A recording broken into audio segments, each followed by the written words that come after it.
Hello, it is Topical Tuesday, June 28th, 2022. Steve Sipress here in front of one of my bookcases. And for people that know me or follow me, you know that I have read over a thousand, probably closer to 2,000 books on sales, marketing, advertising, in other words, influence, persuasion, con artistry, sale, whatever you want to call it. And two by the very best author, the premier author on the topic, Robert Cialdini, who wrote the book, almost 40 years ago now, called The Psychology of Influence, Psychology of Persuasion. The book is called Influence, The Psychology of Persuasion, by Professor Robert Cialdini, who is a professor of psychology right here at Arizona State University. And I think they even made him a professor of marketing. Because here's the deal. Now, just to tell you why I'm talking about this, it's Topical Tuesday, and the topic I was going to discuss, I logged into Facebook, as I do at the end of every working day before that's usually how I do it, when I'm done working for the day and I'm ready to record my daily video that I've recorded every day for the past 5+ years. I log into Facebook, and I saw right away a couple of posts of the latest completely obviously false, nonsensical BS. It was either today or yesterday or day before, I don't know, but somebody testified in front of this fake Congress nonsense hearing committee thing that Trump, like on the day of this riot and on the Capitol, that Trump was in the back of the limo and reached up. I mean, who could believe this nonsense? I mean, a professor, a superhero would have a hard time doing this, that he reached up from the back seat and actually grabbed the steering wheel to steer the limo to where he wanted it to go to the riot instead of going back to the White House. What? Even if, who could believe this stuff? It's so obviously patently false and nonsensical and hilarious, actually. Even if somebody did do that, would reach up for the steering wheel, how could that possibly get the limo to where you want it to go? The driver just has to step on the brake. Not step on the gas. Give me a break. Anyone know, does this person testifying or anyone who actually believed this, that somebody actually, I'm sure, interviewed this person before they put her up there? They actually believed this, or they thought someone else would believe this? That had to be a politician, of course, that did this, because politicians think people actually believe their BS, and millions of people do. So they must have thought, people will believe this. Someone would grab the steering wheel and think that will get the vehicle where they want to go? Unless they're already going 100 miles an hour and all they want to do is go off a cliff or into a tree or something. But to go, I don't know, even a mile, half a mile, that also includes you got to step on the gas. So it doesn't matter if you take over this. Whole thing is so stupid and unbelievable, not to mention who the heck would do such a thing. And so here's the deal. As soon as I see such nonsense, that reminds me of when I logged into Facebook, 6-7 years ago now, and saw people I know posting about, oh, can you believe that Trump did this with the Russians and the prostitutes? And I'm like, who believes that? That was the whole obviously made up false Trump dossier thing. And then we just lived through 2 years of fraudry, making up all kinds of nonsense. Oh, if you stand 6 feet away, then if you get all these shots, you're not going to get something. Oh, then we got it. Oh, well, we got it, but it wasn't so bad. That's it, yeah. Or if you put a piece of cloth on your face, that somehow everyone around you is going to be fine. Outdoorsy. Or I remember a guy was arrested for surfing off the coast of California. People are going to catch a disease because a guy is surfing alone on a beach, on the ocean. What? And people believe this stuff. Still today, there are people who believe putting a piece of cloth on your face can do something. If there's a tiny particle virus going around that obviously can get right through the piece of cloth, or that 17 shots from Big Pharma You'll still get the disease, but oh gee, it won't be. We know it's not that bad as if it hadn't. How do you know? How do you know that it's not as bad as if you hadn't gotten the shot? Well, how? What do you have? Time traveler? You were with Marty McFly and you went to the future and saw Back to the Past. What it would have been like if you didn't take the shot. I mean, such obvious BS. Okay, the solution is, and all business owners, it's really must reading. You got to read everything Get Your Hands On by Robert Cialdini.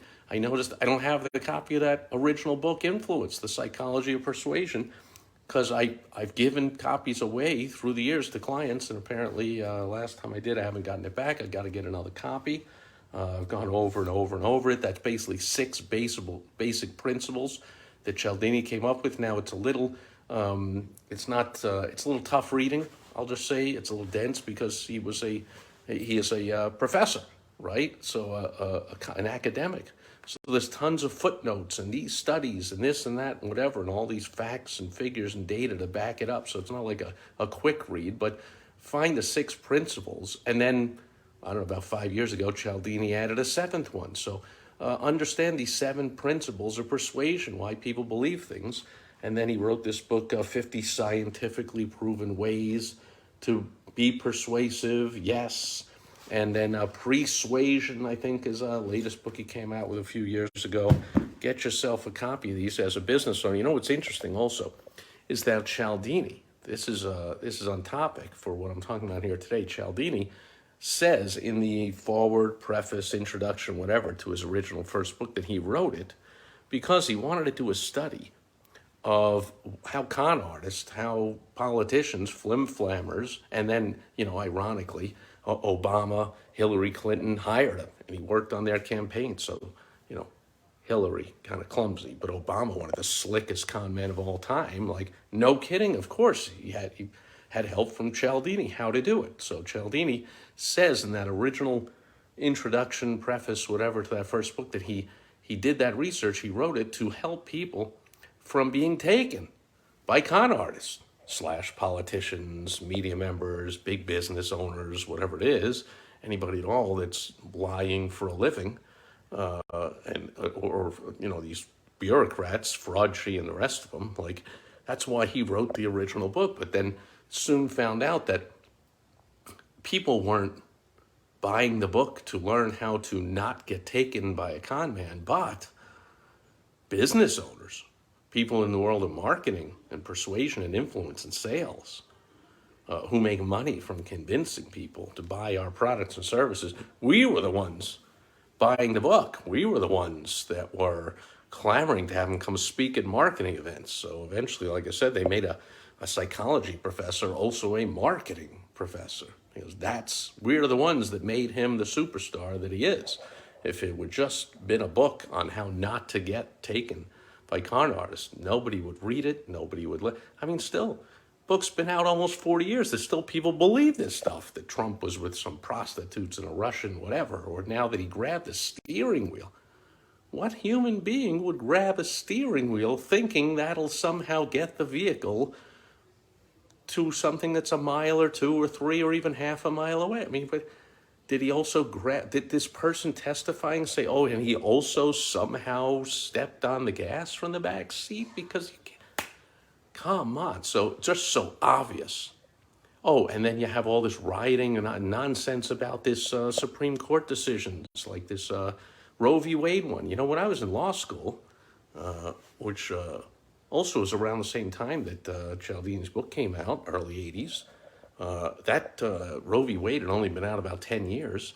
I remember my constitutional law, con law professor, first year of law school, was a complete communist, leftist, ridiculous person who was like, wow, what a masterful decision this was. And look how they, made this whole thing up, and how great they, like at least half the class, we were all looking at each other, and in lunch afterwards and in the break, we were all looking at each other going, last I checked, like, judges are not supposed to make things up. Like, how is that masterful? That's, like, ridiculous. The guy was like, oh, see, judges have to do this for the good of the whatever. Last I checked, that's not really the definition of judge, right? So even then, everyone knew this is a terrible decision back then. It was so much like the Supreme Court really practically overruled it about 20 years later with the Casey case. I mean, that's a real case that was overturned, that's been governing things for about 30 years now. Roe v. Wade, that was so ridiculous when it was first founded. But now, look at the ridiculous thing. People are rioting in the streets where all these celebrities and all these media people are all up in arms.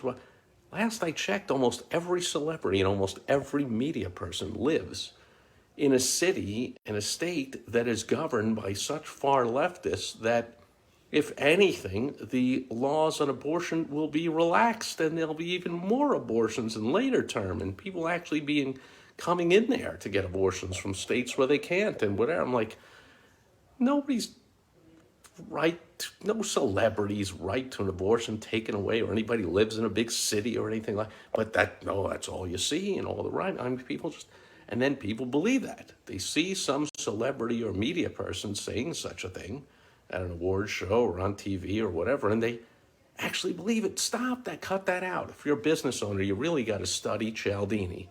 You got to understand persuasion for both reasons. Okay, not just so you stop believing complete and utter obvious BS, which the government and media people are spouting nonstop. And why should they stop? It works. People believe it. But you ought to study it as marketers do, the marketers that made Cialdini who he is, because we study it for the benefits of learning how to persuade.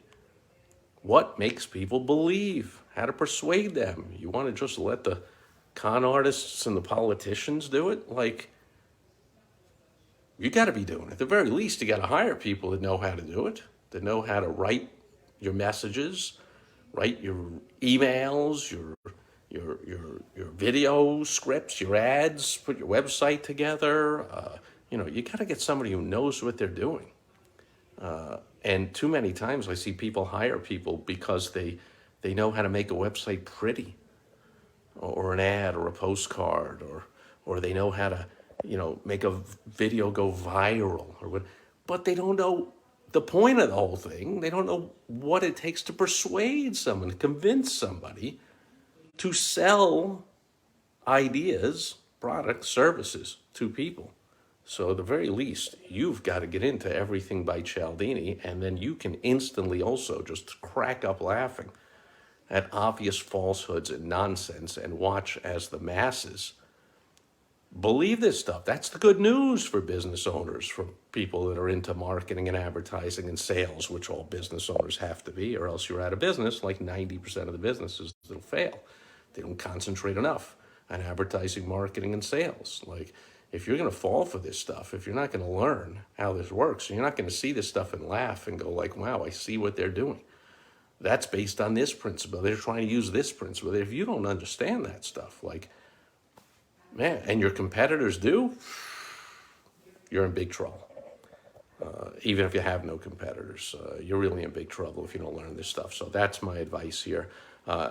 Be entertained by the obvious BS, by the politicians, by the nonsense you see from the media and the whatever. Like, just laugh at it, be entertained, and then go, that's principle 5 at work right there from Cialdini. Hey, did you see that? How they use scarcity right there? You see how they use unity? See how they use social proof there? You see this? You see that? Like, become an expert on it. Stop being taken by it. Anyway. Roy Brown is here. Great seeing you, Roy. And I saw a bunch of other names scroll by. That'll do it for Topical Tuesday. Thanks, everyone, for being here live. Thanks for watching on the replay. And Roy, maybe you remember this site because you were sitting, I remember, right in a chair right here in my library room, and you pretty much had this view of my bookshelf. So welcome back. And that'll do it for Topical Tuesday. I'll be back again tomorrow with you on World Wide Web Wednesday. Thanks for being here today. I'll catch you tomorrow. Bye-bye.